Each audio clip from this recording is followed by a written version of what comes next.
আসসালামু আলাইকুম, ওয়েলকাম সবাইকে লতার রসইতে হাজির হয়ে গেলাম আবারও নতুন আরও একটি রেসিপি নিয়ে। আজ আপনাদেরকে তৈরি করে দেখাবো কিভাবে অল্প সময়ে ঝটপট সুজির একটা ইনস্ট্যান্ট হালুয়া তৈরি করতে পারেন। সকালে কিংবা বিকালে এই হালুয়াটা কিন্তু তৈরি করে নিতে পারেন।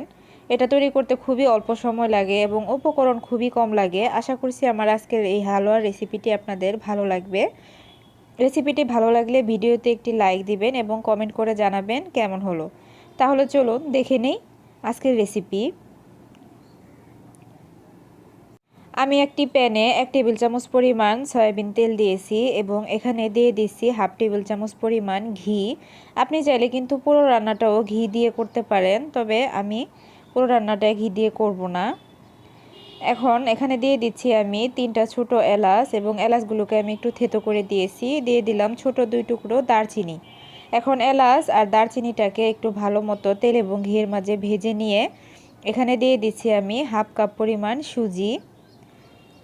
আর এই সুজিটাকে আমি একদম লো ফ্লেমে নেড়ে চেড়ে ফ্রাই করে নিব যখন মোটামুটি একটু ব্রাউন কালার হবে। এই তো মোটামুটি অনেকটাই ব্রাউন কালার হয়ে গেছে। একটা জিনিস খেয়াল রাখবেন, সুজিটা যেন ভাজার সময় পুড়ে না যায়। সুজিটা যদি পুড়ে যায় কিংবা বেশি লালচে হয়ে যায় সেক্ষেত্রে কিন্তু আপনার হালুয়াটা খেতে মজা হবে না। এখন এখানে আমি দিয়ে দিচ্ছি পানি। আমি এখানে হাফ কাপ সুজির জন্য 2 কাপের মতো পানি দিয়েছি। আপনাদের কম বা বেশি লাগতে পারে। সুজিটা আপনারা কতটা ঘন বা লিকুইড রাখতে চান সেটা আপনাদের উপর ডিপেন্ড করে, আপনারা সেই পরিমাণেই পানিটা অ্যাড করবেন। তো আমি এখানে একটু একটু পানি দিচ্ছিলাম আর দেখছিলাম যে কতটা পানি লাগতে পারে। কেউ যদি চান এখানে কিন্তু পানির পরিবর্তে দুধও অ্যাড করতে পারেন। তো অপেক্ষা করছি এটাতে বলক চলে আসা পর্যন্ত। আর এর মাঝে আমি দিয়ে দিলাম খুবই সামান্য পরিমাণ একটু লবণ, আর দিলাম হাফ কাপের থেকে সামান্য একটু কম চিনি। মিষ্টিটা আপনি আপনার পছন্দ মতো অ্যাডজাস্ট করে নেবেন। আর যদি চান তাহলে কিন্তু লবণটা স্কিপ করতে পারেন, তবে আমি বলবো লবণটা দিলে এর টেস্টটা ভালো আসবে।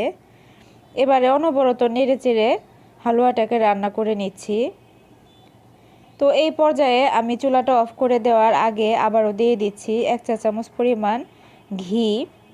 নামানোর আগে ঘিটা দিলে কিন্তু হালুয়ার ফ্লেভারটা খুব সুন্দর আসে। এবার ঘিটাকে ভালোভাবে নেড়েচেড়ে মিশিয়ে নিচ্ছি। এ পর্যায়ে চুলাটা অফ করে দিব।